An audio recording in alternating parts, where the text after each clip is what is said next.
Hello बच्चों, कैसे हो आप लोग? बढ़िया। तो हम लोग लास्ट क्लास में क्या पढ़ रहे थे? Kinematics of circular motion. थोड़ा सा रिकैप करते हैं, क्या क्या पढ़ चुके हैं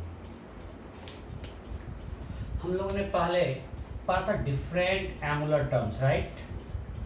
उसमें क्या क्या पढ़े थे? एंगुलर वेलोसिटी, इसको मैंने डिफाइन किया v परपेंडिकुलर बाय r।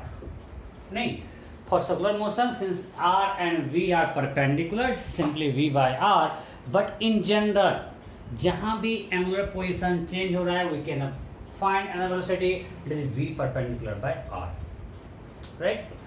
उसके बाद हम लोगों ने पढ़ा, चलो डिफरेंट केसेस में ओमेगा निकाल लेते, फिर हम पढ़े एंगुलर एक्सेलरेशन अल्फा, right?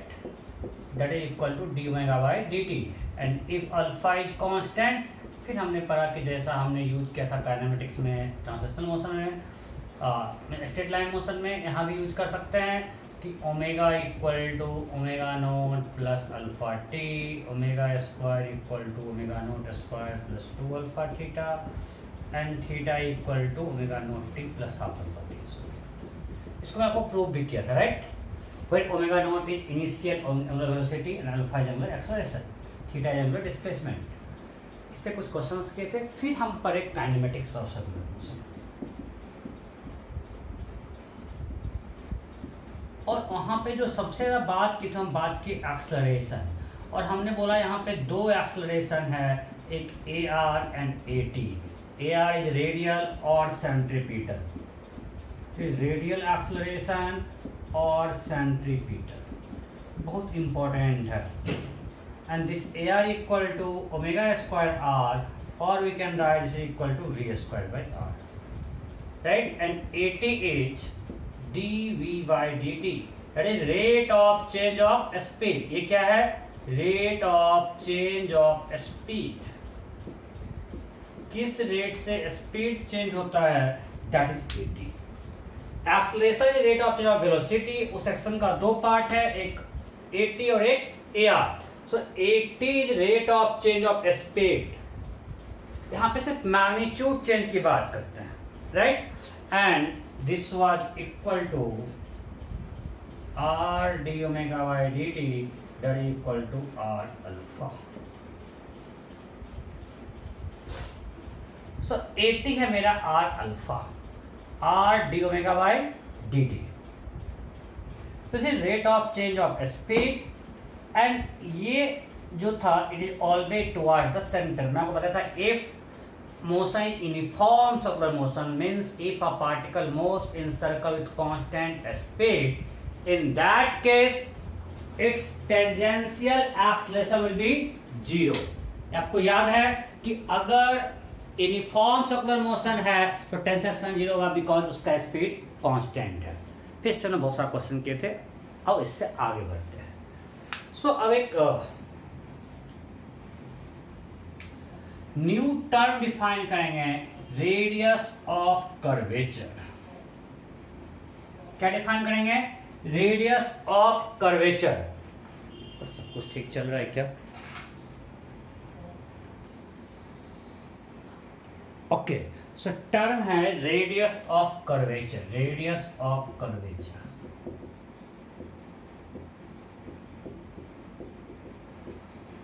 मान इसका सिंबल दे रहे हैं हम R से। अब ये क्या होता है? अगर मान ले कि आपका सर्कुलर मोशन है, तो इस केस में हमने देखा इधर जो एक्सेलरेशन होता है उसको बोलते हैं radial acceleration, is always toward the centre. अगर यहाँ पे स्पीड v है, so AR equal to V square by R, यही था ना? सो R इक्वल टू क्या हो गया? V square by AR। R क्या है? V square by AR। So यहाँ पे R इसका रेडियस है, ओके। अब मान ले कि पैराबोलिक पाथ होता है, प्रोजेक्टाइल मानते हैं पैराबोलिक पाथ। ये पैराबोलिक पाथ है, प्रोजेक्टाइल।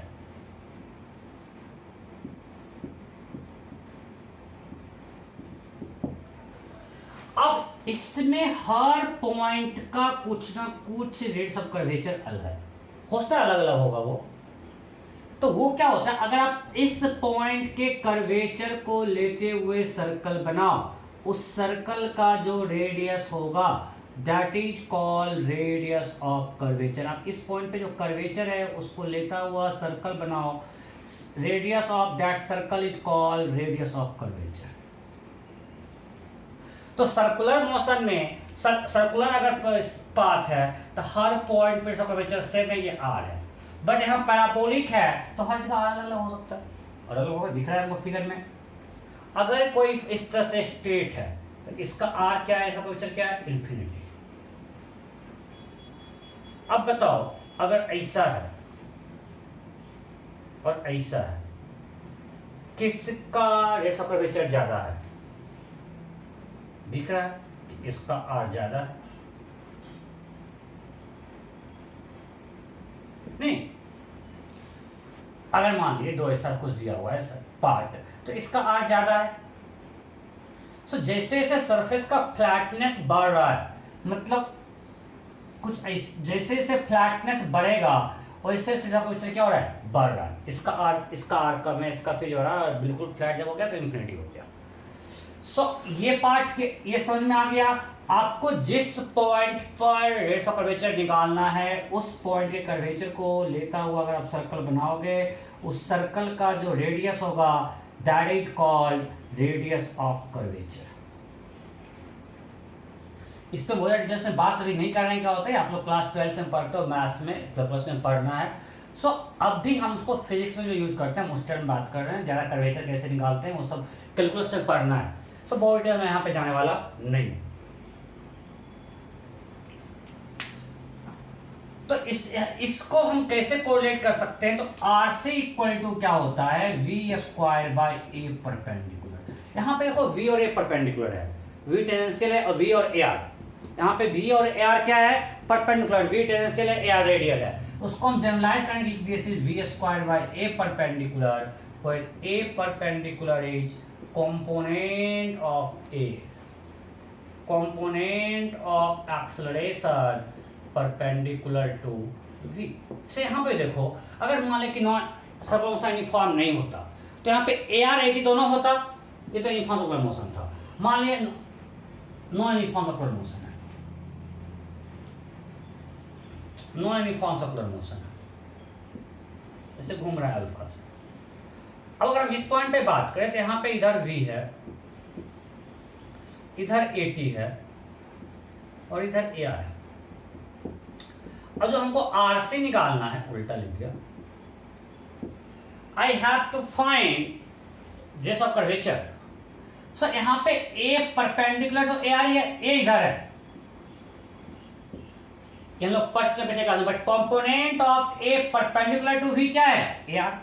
इस ए का दो कंपोनेंट है, एक v के अलोंग AT, एक v के परपेंडिकुलर AR। सो यहाँ पे भी RC क्या हो गया, v square by AR। So radius of curvature is v square by a perpendicular, where a perpendicular is component of acceleration perpendicular to v। Questions करते हैं, जरा क्लियर होगा।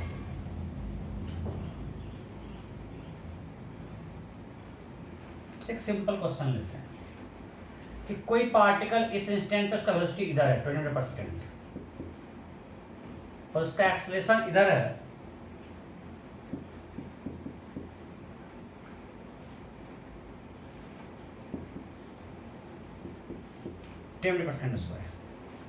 इस इंस्टेंट पे दिया हुआ है, इस इंस्टेंट पे पार्टिकल का वेलोसिटी इधर है, एक्सेलरेशन इधर है। Then find radius of curvature, find RC.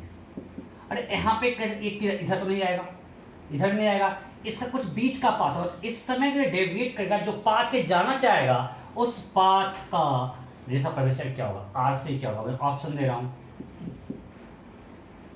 40 metre, option B 50 metre, option C 200/3 metre, option D not. You have to find radius of curvature। निकल गया। देखो अब हमको निकालना है v square by a perpendicular, तो v तो दिया हुआ है 20 metre per second. Now we need to find a perpendicular means component of a perpendicular to v। So v मेरा इधर है तो a परपेंडिकुलर इधर होगा। This is component of a perpendicular to v। So what is this value, ये angle कितना है 53। सो a perpendicular होगा 10 cos 53।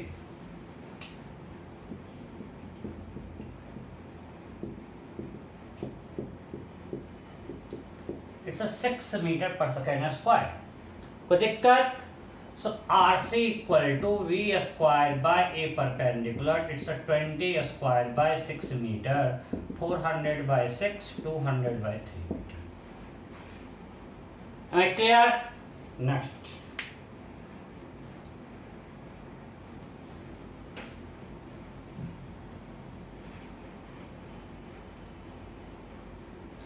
देखिए a projectile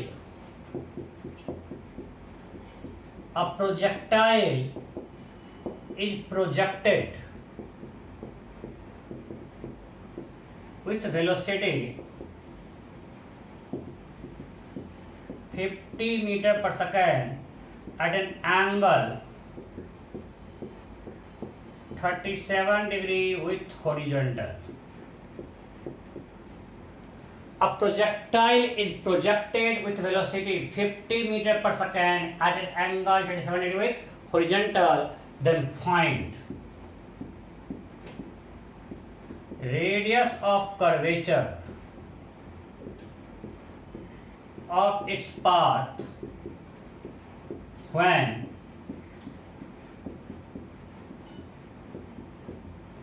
projectile is at maximum height. Find radius of curvature of its path when projectile is at maximum height. Option A 250 meter. Option B 160 meter. Option C 90 meter. Option D nota.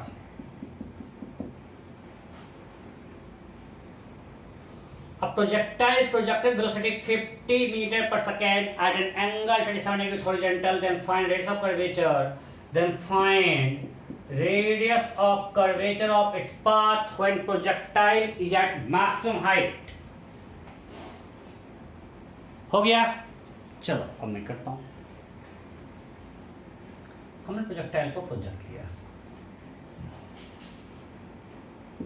Velocity क्या है 50 metre per second, angle 37 degree present है। अब हमको कहाँ निकालना है बच्चा, जब वो मैक्सिमम हाइट पे है। ओके, सो मैक्सिमम हाइट पे इसका वेलोसिटी किधर होगा, इधर कितना 50 cos 37 40 मीटर पर सेकेंड। आपको पता है, ये बताई जरूरत नहीं है, और एक्सेस हमेशा इधर ही है। सो हमारे पास इस पॉइंट पे G10 लेना है, V और A तो परपेंडिकुलर ही है। हमको मैक्सिमम हाइट पे निकालना है, V और A क्या है perpendicular. So RC equal to V square 40 square by A perpendicular. So component of A perpendicular to पूरा एक्शन क्या है, V के परपेंडिकुलर ही है। So it is 10 this much metre, it's 160 metre. Clear? Next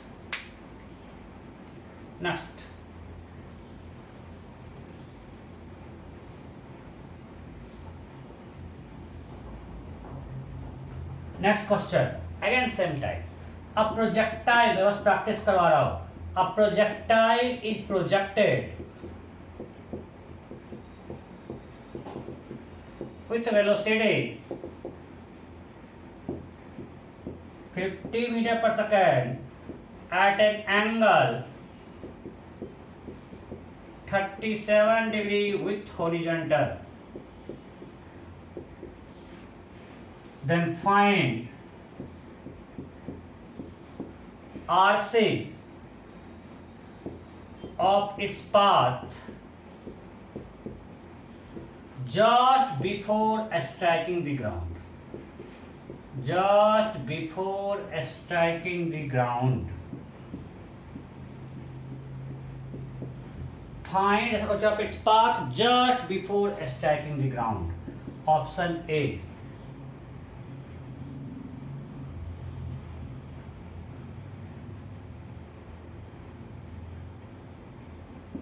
(160 meter). Option B.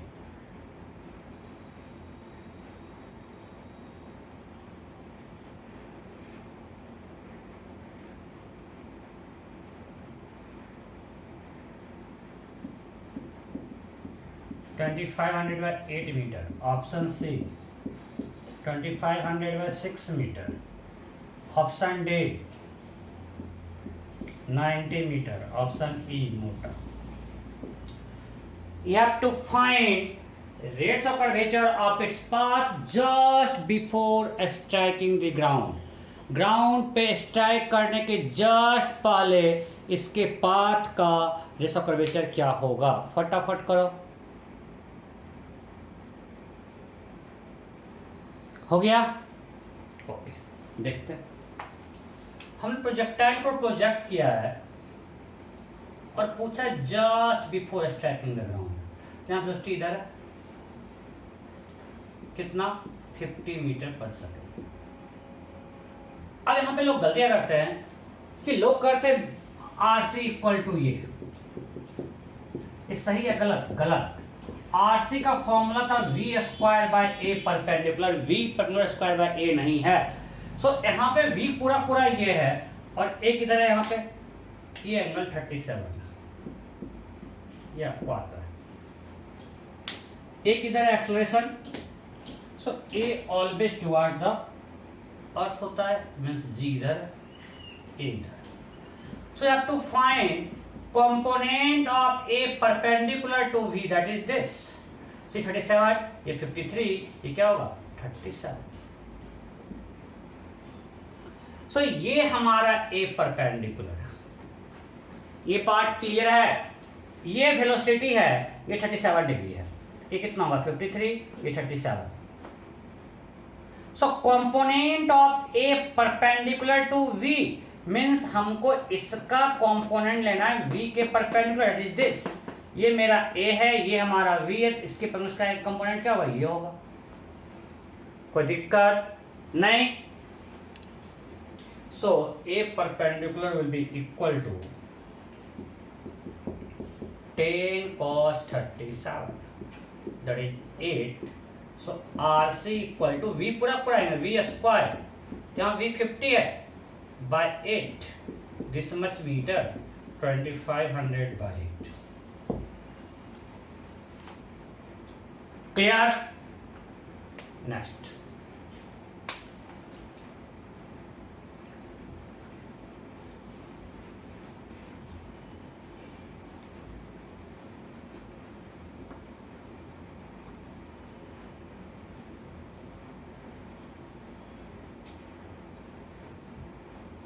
अब मान लिया ऐसा दे दिया आपको, V और A का वेक्टर दे दिया, V वेक्टर इक्वल टू दे दिया 6i प्लस 8j, ठीक है, एंड A दे दिया 2j क्या। अब बोलेगा इस इंस्टेंट पे फाइंड RC। अगर किसी इंस्टेंट पे पार्टिकल वेलोसिटी है 6i plus 8j and it's acceleration is 2j cap, then find rate of curvature at this instant. फटाफट ऑप्शन है, चलो देते हैं।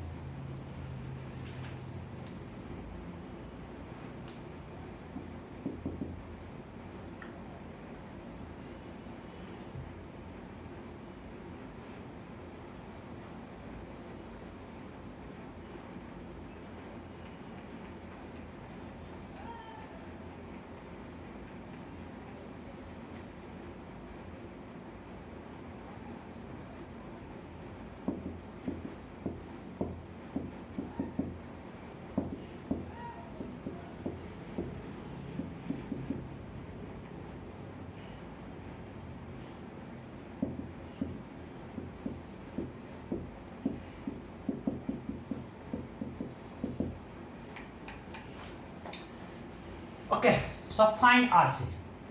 Option A 50, option B 500 by 6, option C 500 by 8, option D not. हो गया, देखो simple.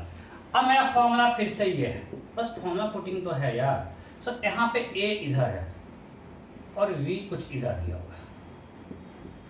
ये एंगल कितना होगा वी का, tan theta equal to V Y component, ये है हमारा V Y that is 8 and V का एक्स कॉम्पोनेंट है 6, tan theta equal to 4y से 53 डिग्री। सो ये 37, ये है 2 मीटर पर second square.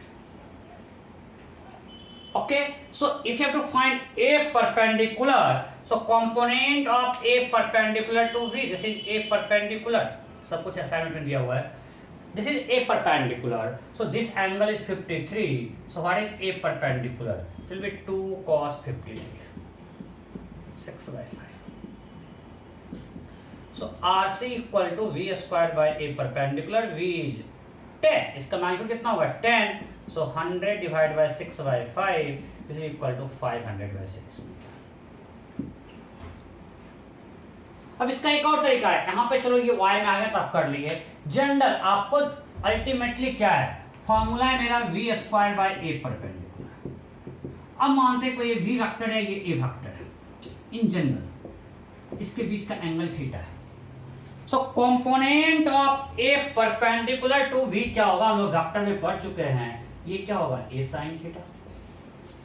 Component of A perpendicular to v क्या होगा a sin थीटा, बिकॉज इसके अलावा कंपोनेंट a cos थीटा हम लोग वेक्टर में पढ़े हुए हैं, और इसके अलावा component of A perpendicular to v क्या होगा a sin theta, because angle 90 theta है, a cos 90 theta is a sin theta.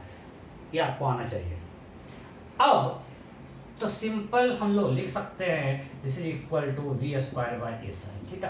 अब आपको दो वेक्टर के बीच एंगल निकालना आता है, जैसे यहाँ पे निकालेंगे तो cos थीटा इक्वल टू क्या होगा a dot V divide by mod A mod B. Prime vector में जब भी दो वेक्टर के बीच एंगल निकालना है use dot product, and we know a dot b equal to mod a mod b cos theta, तो cos theta equal to a dot b divided by mod a mod b। so a dot b, यहाँ पे a dot b क्या हो जाएगा 8 into 2 16 by mod a 10 2, so cos theta equal to 16 by 20 that is 4/5। so what is sin theta 3/5। रख दो यहाँ पे v square 10 square by 2 into 3/5 तो क्या 7 आंसर। तो ये जनरल है, कोई भी आपको दो वेक्टर दे दिया डायरेक्शन v और a का, you can find rate of curvature of its path at that instant. जैसे एक और देता हूं इस question,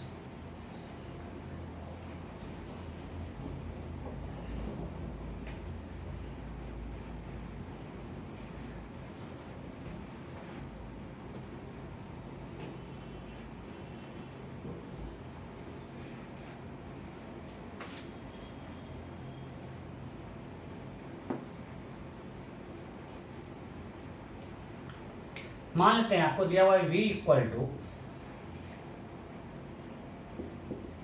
7i plus 24j and a equal to कुछ मान लेते हैं 2i प्लस j। अब बोलेगा फाइंड आरसी, मैंने ऑप्शन में आप खुद करो, खुद से करो। Find RC, you have to find rate of curvature of its path at this instant।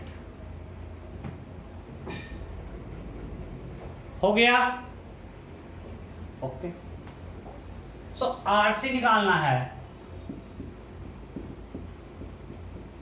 This.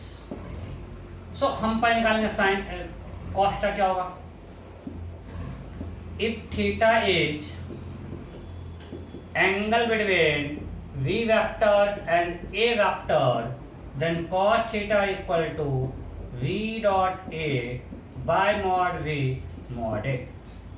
v dot a that is 14 plus 24 right, mod v 25, mod a root 5, it's a 38 by 25 root 5। कोई दिक्कत नहीं, जब एक बार cos theta निकल जाएगा यहां से आप sin थीटा निकाल सकते हो, मैं नहीं निकालने वाला। जब ये निकल गया तो v स्क्वायर होगा 25 square by a that is √5 into sin theta, sin theta यहाँ हाँ नहीं, अरे मैग्नीट्यूड ऑफ v क्या है यार, √7² + 24² 49 + 576 that's 25. मॉड ऑफ a क्या होगा, √2² + 1² is √5. सो आपको सब कुछ मालूम है, v मालूम है, a मालूम है, sin थीटा मालूम है, you can find RC. Clear? Okay. So ये पार्ट कंप्लीट हो गया. ये अभी तक हम लोग काइनेमेटिक्स ऑफ सर्कुलर मोशन देख रहे थे. अब नेक्स्ट है dynamics of circular motion.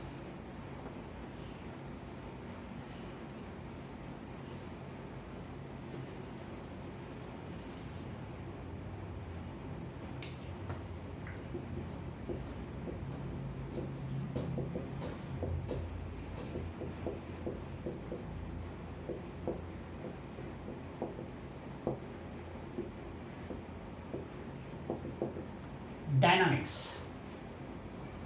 Okay, मतलब सर्कल में घूमता है तो कौन घुमाता है, नहीं कॉज क्या, आपको बताओ काइनेमेटिक्स में क्या होता है वो देखते हैं, और डायनामिक्स में देखते हैं क्यों होता है.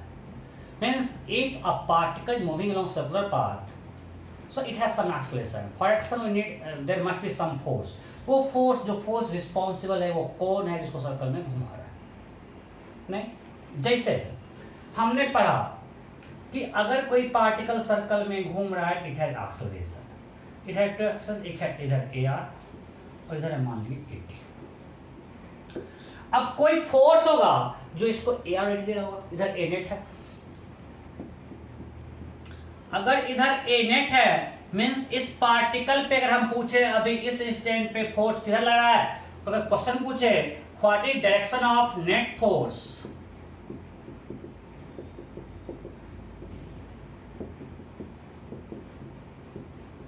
ऑन दिस पार्टिकल, हम क्या बोलेंगे, ये इधर A है बिकॉज हमको पता है F इक्वल टू होता है ma net. F equal to ma where is acceleration, acceleration में हम a नेट की बात कर रहे हैं. सो इसका नेट फोर्स दे रहा है. अब वो फोर्स कौन है भाई, कौन दे रहा है. सो हम इस फोर्स को दो पार्ट में बांट रहे हैं, मतलब एक्शन को दो पार्ट, रेडियल में और टेंजेंशियल में, उस तरह हम बांटते हैं. रिक्वायर्ड जो फोर्स है उसको दो पार्ट में, एक बांट रहे हैं सेंट्रीपिटल फोर्स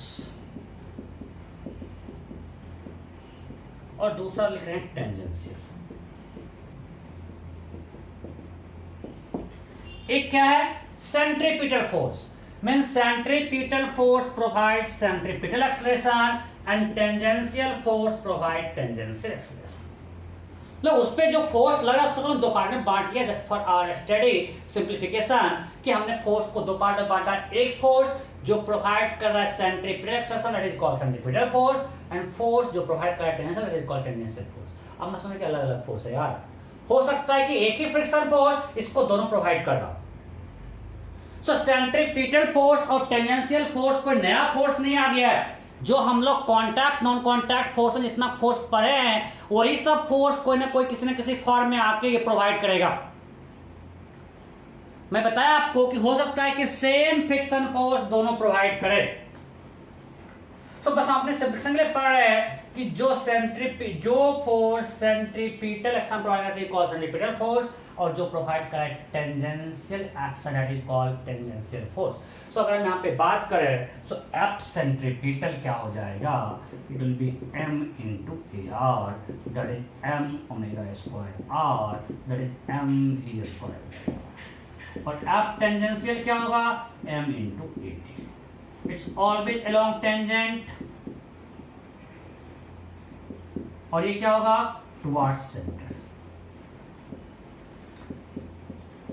बिकॉज एक्शन जब इधर है तो फोर्स भी होगा F equal to ma, m positive quantity है, जिधर a उधर ही F.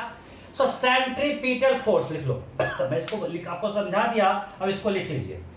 Centripetal force provide centripetal acceleration. Centripetal force provide centripetal acceleration. Direction of centripetal force is always towards the center. Direction of centripetal force is always towards the center. And magnitude of centripetal force is M into AC.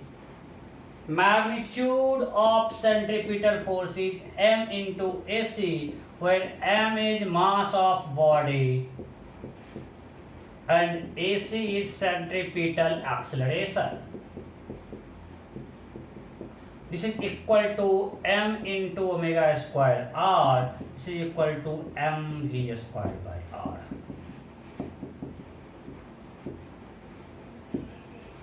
So this is required force to move to provide centripetal acceleration. और मैं फिर से बोल रहा हूँ, ये कोई नया फोर्स नहीं आया, एक तरह से ये नेट फोर्स है towards the centre. So different force जो हम लोग पढ़े वो डिफरेंट केस में सेंट्रीपिटल फोर्स का काम करता है. जैसे अगर हम मान लेते हैं कि एक स्टोन को स्ट्रिंग से बांध दिए और इसको सर्कल में घुमा रहे हैं विथ कांस्टेंट स्पीड भी, सर्कल में घुमा रहे हैं. जब स्पीड कांस्टेंट है मतलब सिर्फ डायरेक्शन, इस केस में सिर्फ डायरेक्शन एट 80 क्या है, 0, because uniform circular motion. So in this case, it is moving in circle with acceleration v squared by r. This is equal to AC. तो इसको AC कौन प्रोवाइड कर रहा है? अब FBD में कहीं सेंटीमीटर फोर्स हम लोग पढ़ते क्या? FBD में हम क्या बोलते हैं? जो फोर्स लग रहा है वो दिखा दो. जब आप इस स्टोन का FBD बनाओगे, इधर क्या लगेगा? टेंशन. और एक नीचे लगेगा mg, ऊपर लगेगा नॉर्मल. हम मानते हैं सरफेस पे हॉरिजॉन्टल है, हॉरिजॉन्टल प्लेन है, हॉरिजॉन्टल प्लेन. तो टेंशन लगेगा और एक लगेगा नॉर्मल mg जो एक दूसरे को बैलेंस कर देगा. ऐसा है, ऐसे घूम रहा है. सो इधर टेंशन लग रहा है, नॉर्मल ऊपर mg नीचे, नॉर्मल mg कैंसिल हो गया, जब लगा टेंशन से करने सर्कल में घूम रहा है. So here tension provides centripetal acceleration. Here tension provides required centripetal force.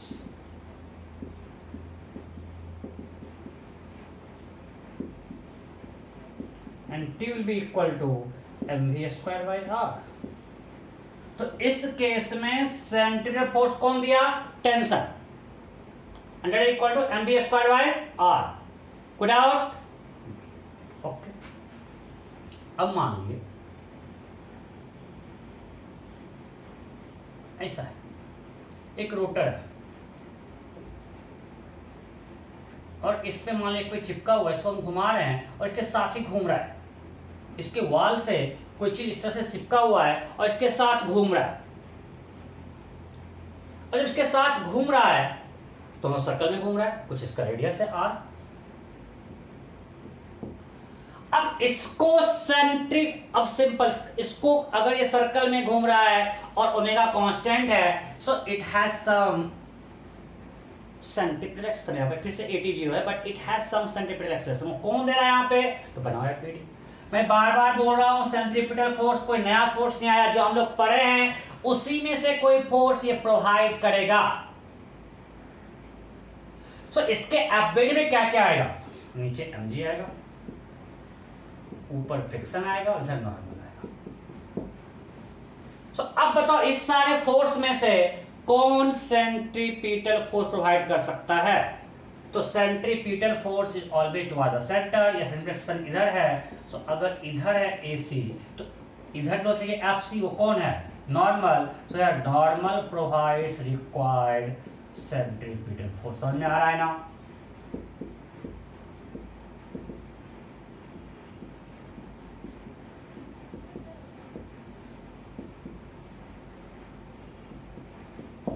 सो यहां पे फोर्स कौन दे रहा है? Normal, because you always toward the centre. तो यहां पे नॉर्मल टुवर्ड द सेंटर है, वही दे रहा है. सो आप देख लो, इस केस में दिया फिक्स टेंशन, इस केस में दिया नॉर्मल. ओके, और एग्जांपल लेते हैं, और लेते हैं. आपको यही सब केस दिखता है तो सारा केस मैं आपको दिखा रहा हूं.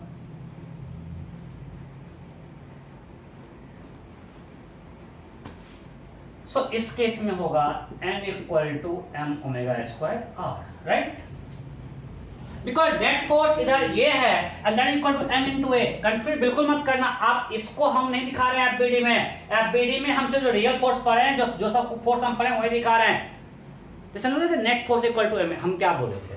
अगर इस तरह से ब्लॉक पुल करता था, मान लिया हम इसका एफबीडी बनाए, तो इधर दिखाएंगे f, इधर दिखाएंगे कुछ नॉर्मल, और जब अगर इधर जा रहा है हम लिखेंगे f minus n equal to m a। तो सेम थिंग तो है, एक्शन इधर है तो नेट फोर्स इधर लिखे n equal to m a।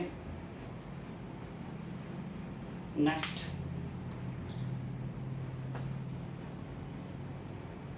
मान लीजिए डिस्क है,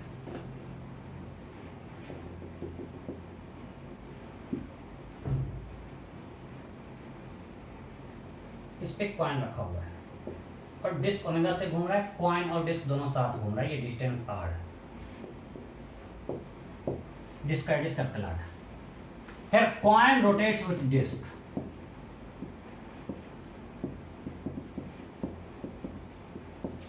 कॉइन और डिस्क दोनों साथ घूम रहा है। सो अगर डिस्क के साथ कॉइन घूम रहा है तो डिस्क का वो पॉइंट सर्कल में घूम रहा है, मतलब कॉइन भी सर्कल में घूम रहा है, राइट? सो यहां पे कॉइन सर्कल में घूम रहा है। अब वो सर्कल में घूम रहा है तो उसका एफबीडी बनाते हैं। इधर लगेगा नॉर्मल, इधर लगेगा mg, और इसको इधर एक लगेगा फ्रिक्शन। फ्रिक्शन इधर क्यों लगा, इसको हम डिटेल में बात करेंगे, बट अभी हम बताते हैं इधर ही f क्यों लगा। फ्रिक्शन क्या चाहता है, रोकना या चलाना या साथ रखना? साथ रखना। मैं बार बार डे 1 से बोल रहा हूं, फ्रिक्शन ना रोकना चाहता है ना चलाना चाहता है, वो चाहता है दो सरफेस साथ में रहें। यहां कॉइन किस पे रखा हुआ है? डिस्क पे। अब डिस्क जिस पॉइंट पे रखा हुआ है कॉइन, डिस्क के वो पॉइंट सर्कल में घूम रहा है। सो अगर डिस्क और कॉइन को साथ रहना है, मींस कॉइन को भी सर्कल में घूमना पड़ेगा। तो फ्रिक्शन चाहे कॉइन सर्कल में घूमे तभी वो साथ रहेगा। फ्रिक्शन का काम है साथ रखना, ना सर्कल में घुमाना, ना ही चलाना, ना ही रोकना। उसका सिर्फ और सिर्फ मोटो है कि कॉइन और डिस्क दोनों साथ में रहे। अब कॉइन डिस्क के जिस पॉइंट पे रखा हुआ है वो पॉइंट सर्कल में घूम रहा है, ऐसे रखा हुआ है, इस सर्कल में घूम रहा है। अब फ्रिक्शन चाहेगा कि कॉइन और डिस्क साथ रहेगा तो कॉइन सर्कल में घुमाना पड़ेगा।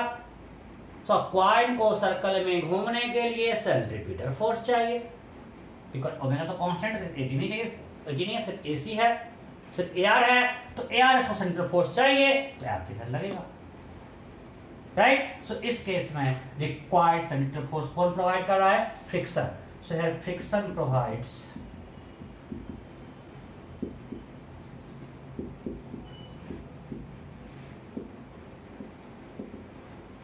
required centripetal force। चलो जब हम बता ही दिए हैं तो यहीं पे एक क्वेश्चन, और यहाँ पे क्या हो जाएगा? F equal to that ma that is omega square small r, because इसका रेडियस स्मॉल r है, पॉइंट यहाँ रखा हुआ है, सो स्मॉल r।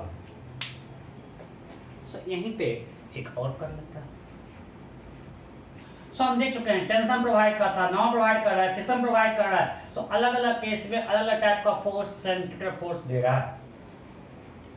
यहीं पे अगर हम दे देंगे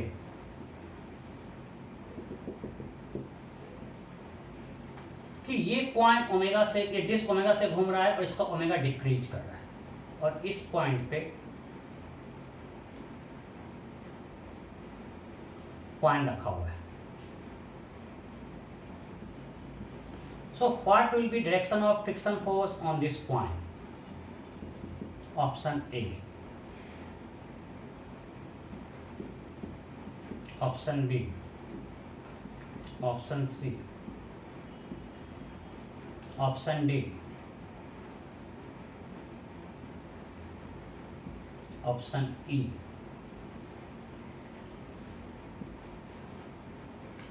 What will be direction of frictional force on this point?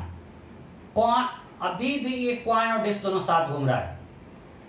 A coin is kept on disk and disk is rotating with angular speed omega and omega decay with time.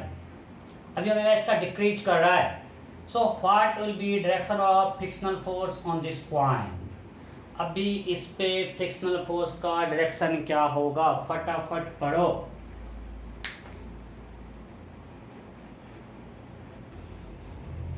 हो गया, okay, गलती की है, देखते हैं। देखो समझो, आप लोग फ्रिक्शन बहुत पढ़ चुके हो और फ्रिक्शन का कॉन्सेप्ट बस यूज करना, बेसिक कॉन्सेप्ट। फ्रिक्शन चाहता है दोनों को साथ रखें, फ्रिक्शन चाहता है डिस्क और कॉइन दोनों को हम साथ रखें। तो एग्जांपल लेते हैं, चलो कि मानते हैं ये डिस्क है, इसके ऊपर ये कॉइन है, बड़ा सा कॉइन रखा हुआ है, ये रखा हुआ है और ये डिस्क घूम रहा है। जो ये डिस्क घूम रहा है, सो अगर कॉइन और डिस्क साथ है तो इस कॉइन का एक्शन होगा जो डिस्क का होगा। तो इस डिस्क में दो एक्शन होगा, एक AR और AD, बिकॉज यहाँ पर कांस्टेंट नहीं है। इसका AR किधर होगा, towards the centre, right, because friction चाहेगा डिस्क और कॉइन साथ रोटेट करे, मतलब इसका एक्सलेशन वही होगा जो डिस्क का होगा, तभी दोनों साथ रहेगा। जब दो बॉडी साथ में है तो सिंगल सिस्टम है, दोनों का एक्शन सेम होगा, मतलब इस कॉइन का एक्शन वही हो जो डिस्क का हो, फ्रिक्शन नहीं चाहेगा। तो डिस्क का एक्शन क्या है, डिस्क में एक AR है टुवर्ड्स द सेंटर और AD किधर होगा, उसका अब ओमेगा डिक्रीज कर रहा है, मतलब AT जो है वो V के अपोजिट है। सो इस पॉइंट पे से घूम रहा है तो V इधर है, बिकॉज ऐसे रोटेट कर रहा है, आपको मैं डायरेक्शन दिया हुआ हूं, ऐसे रोटेट कर रहा है, V इधर है तो AT क्या होगा, इसके अपोजिट। ये क्लियर है, अगर वेलोसिटी इधर है तो AT इसके अपोजिट होगा, तो वेलोसिटी डिक्रीज करेगा, V डिक्रीज कर रहा है, राइट, मतलब V और AT अपोजिट है, सो AT इधर है। पूरी मैंने ड्रॉ की है, आप इसको ऐसे घुमा के देखो, बोर्ड को आप ऐसे घुमा लो। सो इधर है AR और इधर है AT, ओके, सो इसका A नेट इधर है, ये हम पिछले क्लास में बहुत किया। अब जिधर A नेट होगा, अब यहाँ पे A नेट कॉइन का भी एंड इधर ही होगा। अब इस कॉइन को A नेट कौन प्रोवाइड करेगा, फ्रिक्शन।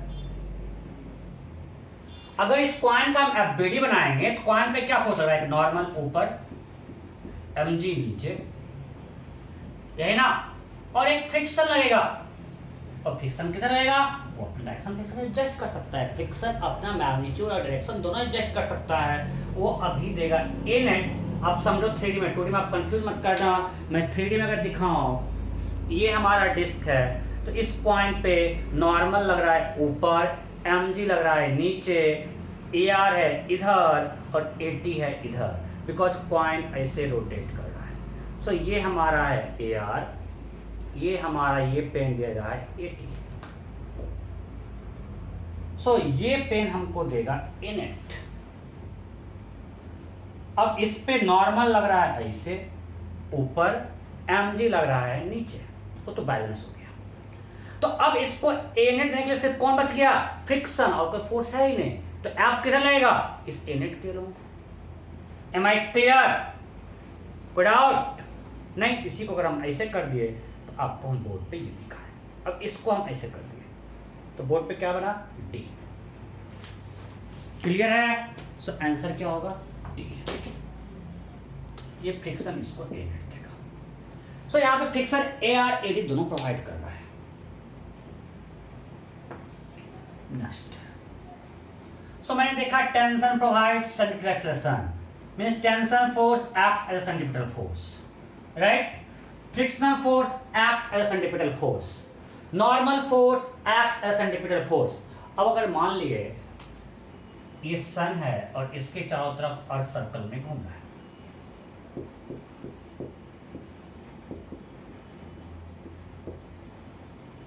प्लीज मानते रहिए कांस्टेंट पे सर्कुलर पाथ है। सो इस पे इधर लगेगा gravitational force, and this gravitational attraction between sun and earth provides required centripetal force. Here gravitational force provides required centripetal force.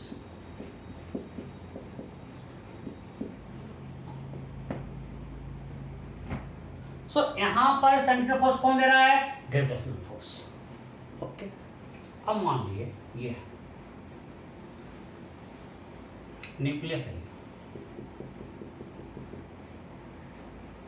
और इलेक्ट्रॉन इसके चारों तरफ घूम रहा है। या तो पढ़ चुके हैं स्ट्रक्चर में, नहीं केमिस्ट्री में बहुत पढ़े हो।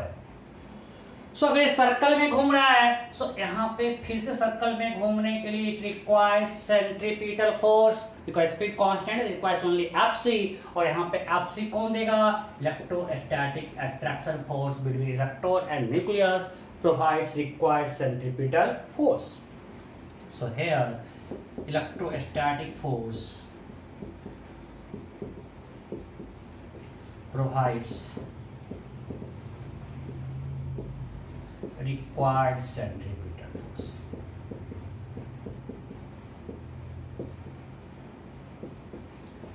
अब मैं इतना आपको क्यों दिखाया?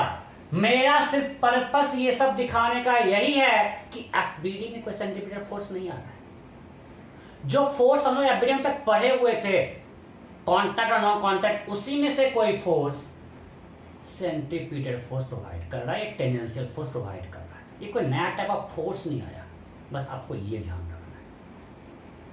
क्लियर? Okay, next. जैसे अगर एक सिंपल हम क्वेश्चन दें कि एक स्टोन बना हुआ स्ट्रिंग से और ये हॉरिजॉन्टल प्लेन में सर्कल में घूम रहा है विद स्पीड v, सर्कल में घूम रहा है constant speed v horizontal plane में। Then question is net force on this particle is, net force on particle is, particle is option A T, फिर T tension resting, option B mv square by R, option C T plus mv square by R, option D T minus mv square by R, option E both A and B. ये question है। A particle of mass m move is tied with a string. A particle of mass m is tied with a string and moves in circle with constant speed v and radius r. Then what is net force on particle? What is net force on particle? Option A T, option B mv square, option C T plus m, sorry, option B mv square by r, option C T plus mv square by r, option D T minus mv square by r, option E both A and B. हो गया? अब लोग गलती कर दिया। चलो बनाओ step video. इधर लगेगा टी, नॉर्मल एंड mg, ये तो बैलेंस कर दिया। अब फिर से देखो हॉरिजॉन्टल प्लेन है, मींस ऐसा है पार्टिकल, इस तरह से पार्टिकल टाइड है, इस पे इधर लगा टेंशन, ऊपर लगा नॉर्मल, नीचे लगा mg, नॉर्मल mg बैलेंस, तो नेट फोर्स तो टेंशन है यार। mv स्क्वायर फोर्स लगता नहीं है, नेट फोर्स टेंशन है, और चूंकि सर्कल में घूम रहा है so t will be equal to mv square by r because v constant है। So this t provides centripetal force, so t is equal to mv square by r। ये गलत है, तो आंसर e होगा, both a and b। NEET में पूछा हुआ है, कोई डाउट है? और एलसीआर क्वेश्चन है। नेक्स्ट,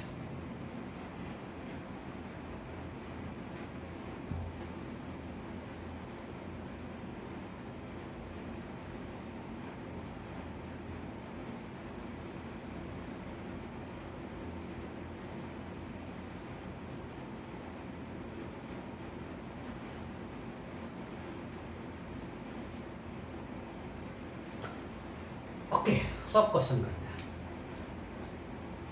सिंपल, ये रोटेट कर रहा है 2 रेडियन पर सेकेंड से, इस पार्टिकल का हॉरिजॉन्टल प्लेन है, सब कुछ हम बात इसमें करें हॉरिजॉन्टल प्लेन में। इसका मास है 4 kg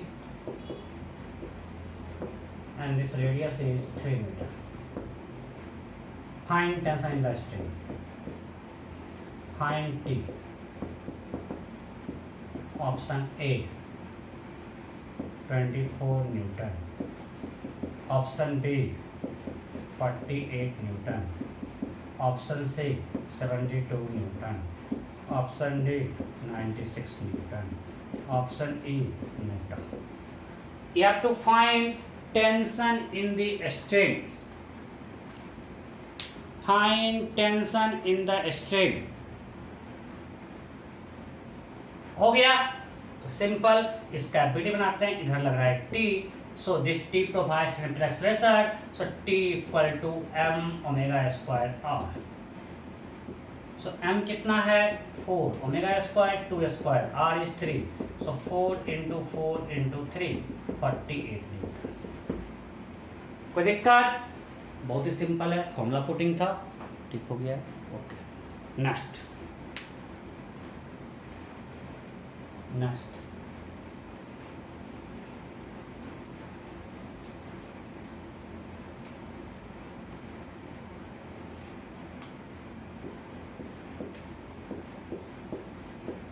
अगेन प्लेन हॉरिजॉन्टल है.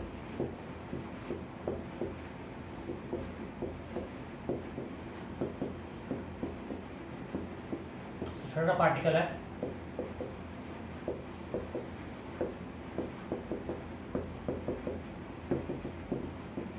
Find T1 and T2. Find T1 and T2. Option A. तो यहाँ लिखते हैं T1, यहाँ लिखते हैं T2.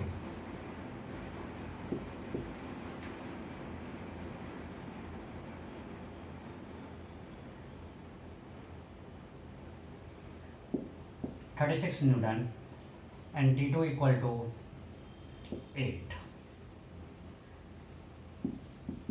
Option B.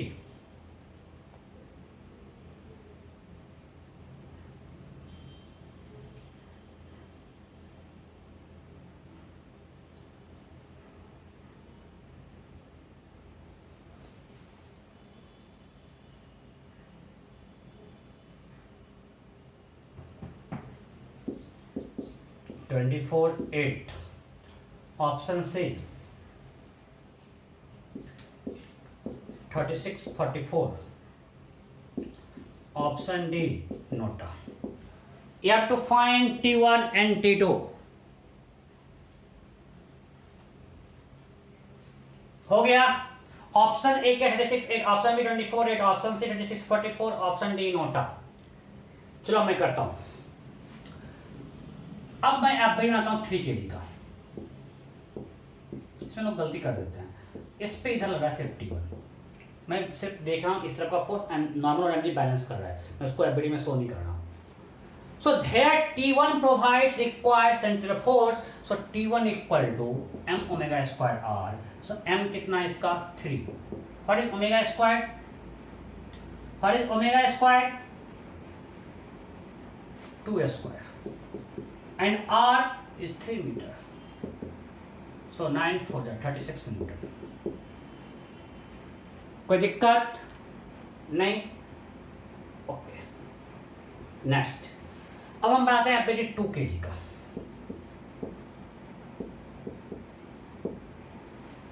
2 kg का एबिलिटी बनाएंगे. उस पे इधर लग रहा है T2 और इधर लग रहा है T1 और एक्शन किधर है? इधर AC है. तो नेट फोर्स क्या लिखे? T1 माइनस T2 है, T2 माइनस T1. आपको हम बहुत पढ़ा चुके हैं. जब A इधर है तो नेट फोर्स क्या होगा? T2 minus T1. इसमें कोई दिक्कत नहीं होना चाहिए. That is equal to m omega square r. So m कितना है 2 kg. ओमेगा स्क्वायर 2 स्क्वायर, इसका r कितना है 1. So T2 minus T1 equal to 8. So T2 equal to 36 plus 8 44.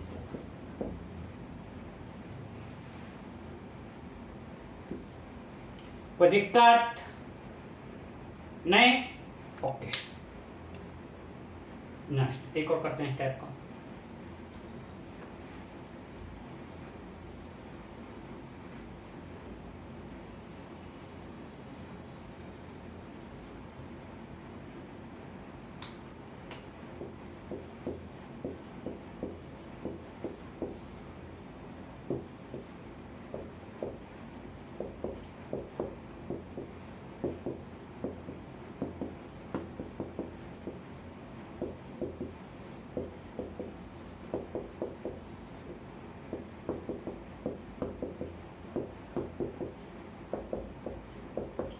Again horizontal plane में 3 ब्लॉक्स इस तरह से टाइड है, you have to find T1, T2 and T3, T1, T2 and T3।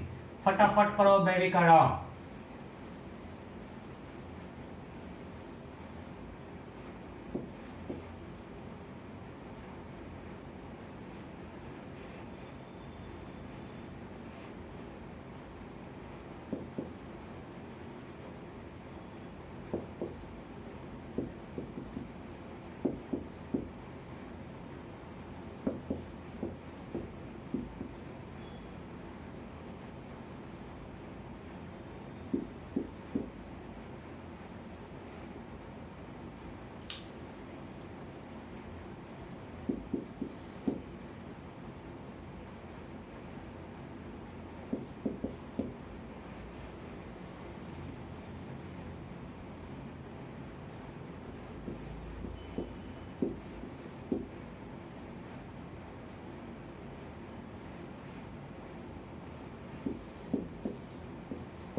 Find T1, T2 and T3 फटाफट। हो गया? Okay, इधर से स्टार्ट करते हैं। अच्छा, हमने यहां से क्यों नहीं स्टार्ट किया? बिकॉज यहाँ पे 2 अननोन है, T3 और T2। सो हम इधर से स्टार्ट करें, यहाँ पे सिर्फ एक ही अननोन है T1, सो हम 4 kg का एफबीडी बनाते हैं। इस पे क्या लगा? T1।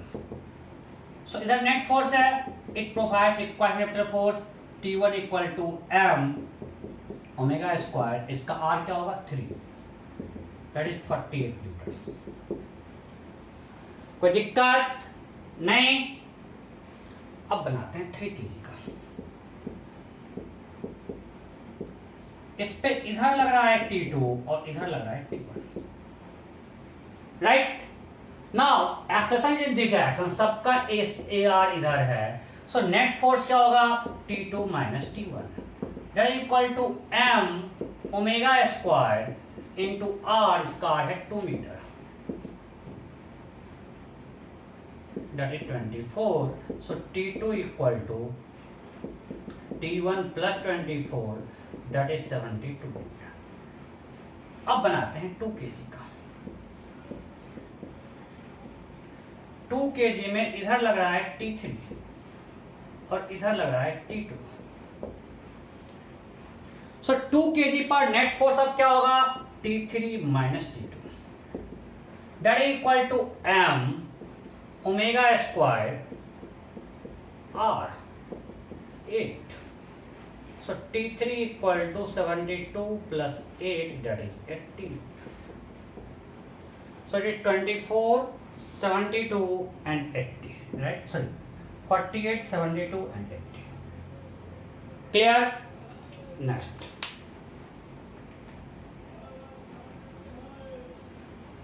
अभी हमने पहले दिया आपको 1 ब्लॉक, फिर दिया 2 ब्लॉक, फिर दिया 3 ब्लॉक, और सारा स्ट्रिंग का मास नेग्लिजिबल था। अब मान इस तरह से लगातार ब्लॉक रखे हुए, इस तरह से रॉड है, यहाँ तो कंटिन्यूसली ब्लॉक है, और हम इस रॉड को ओमेगा से रोटेट कर रहे हैं in horizontal plane. Length of rod is L and mass of rod is m. Then question is find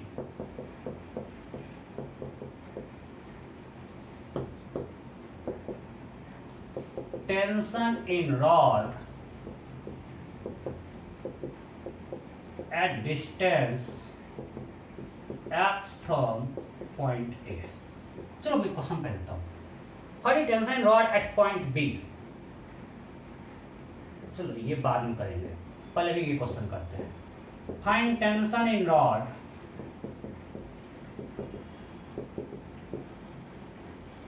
eight point B. Option A m omega square L, option B m omega square L by 2, option C 0, option D note. पहला find tension in rod at point B. A rod of mass, uniform rod of mass m and length L is rotating with uniform angular speed omega in horizontal plane. Then find tension in rod at point B. You have to find tension in rod at point B. हो गया। अच्छा point B पे अगर FBD बनाओगे तो यहाँ पे कुछ टी है, इधर कोई मास है क्या? जब इधर कोई मास नहीं है तो वहाँ पे कुछ नेगेटिव फोर्स नहीं चाहिए, मतलब टी इक्वल टू क्या होगा? 0। अरे इस बी के इधर कोई मास है क्या? नहीं है। जैसे हमने देखा जब हम इस लैब को में करवाए थे कि जैसे जैसे हम इधर आ रहे थे टेंशन बढ़ रहा था, क्यों? क्योंकि इधर मास बढ़ रहा था। अब इसके इधर कोई मास ही नहीं है तो टी इक्वल टू अगर हम लगाएं तो यहाँ मास 0 into omega square into L होगा तो 0 होगा, इसके इधर कोई मास नहीं है, राइट? सो यहाँ पे टेंशन क्या होगा? 0। कोई दिक्कत? जैसे आपको हम दिखाए थे, अगर हम एक स्ट्रिंग को इस तरह से हैंग कर दें या रॉड को तो इस पॉइंट पे टेंशन क्या होगा? 0, बिकॉज यहाँ पे खींचने वाला कोई नहीं है। वैसा ही केस ये भी है, तो टेंशन क्या है? 0। Okay, next part.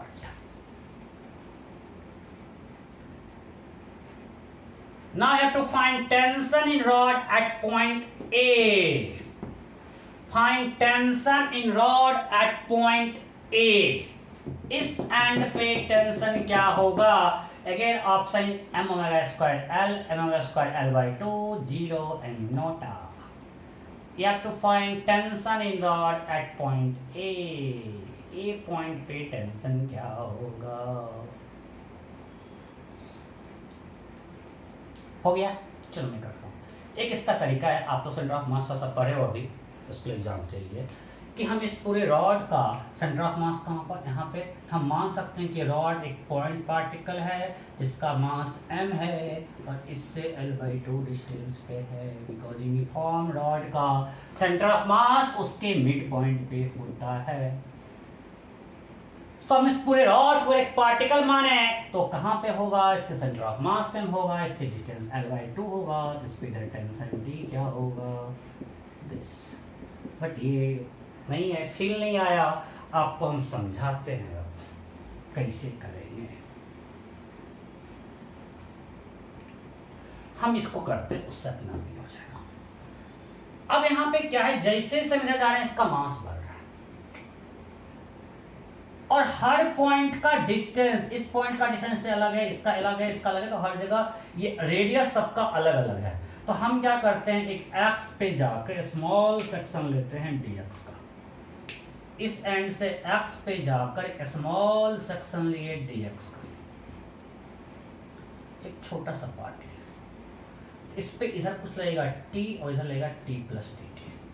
आप कंफ्यूज मत करना, कुछ लोगों को लगता है कि सर इधर तो टेंशन घट रहा है, यहाँ टेंशन 0 है, यहाँ कुछ टेंशन है, तो आप t प्लस क्यों लेते हो, माइनस क्यों नहीं लेते हो?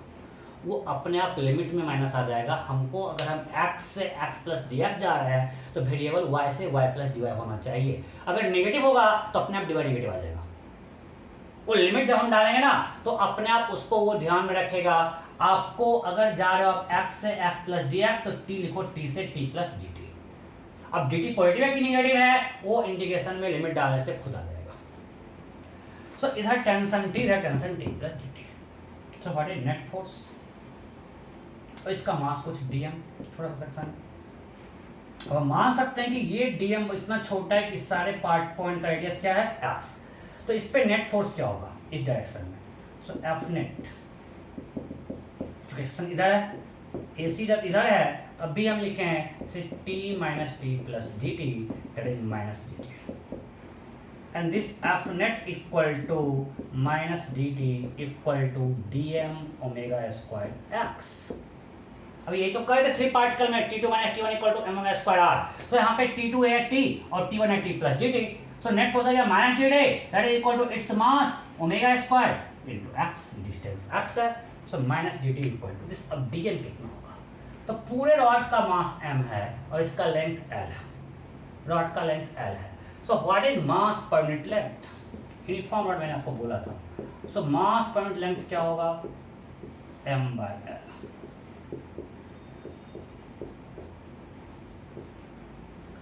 What is mass per unit length? m by l. So what is dm?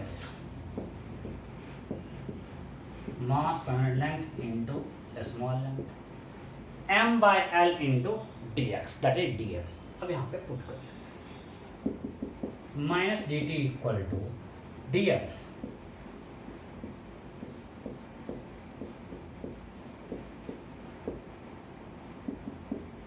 Right. So क्या गया मेरा minus D T equal to M by L D X omega square X. अब लिमिट पुट करते हैं, सो इंडिकेट करते हैं minus D T equal to M by L omega square integration X D X. अब बताओ x equal to L पे हमको पता है टेंशन जीरो, हमको x इक्वल टू जीरो पे टेंशन नहीं पता है, बट हमको पता है कि इस एंड पे उधर कोई मास नहीं है, वहां पे टेंशन क्या है जीरो। तो x equal to L tension is zero, हमको किसी x डिस्टेंस पे टेंशन निकालना है। तो यहाँ से आएगा माइनस डी टी का instant T, so minus T equal to M by L omega square, इसका टेंशन क्या होगा X square by two limit L to X. So minus T equal to M omega square by two L X square minus L square, ये minus T आया। So what is T, हमने T पूछा है distance x, तो T क्या होगा बोलो,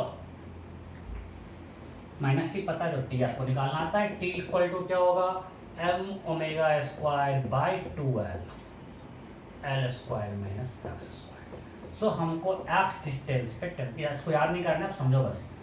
सो हमने किसी एक्स डिस्टेंस पे टेंशन निकाल लिया।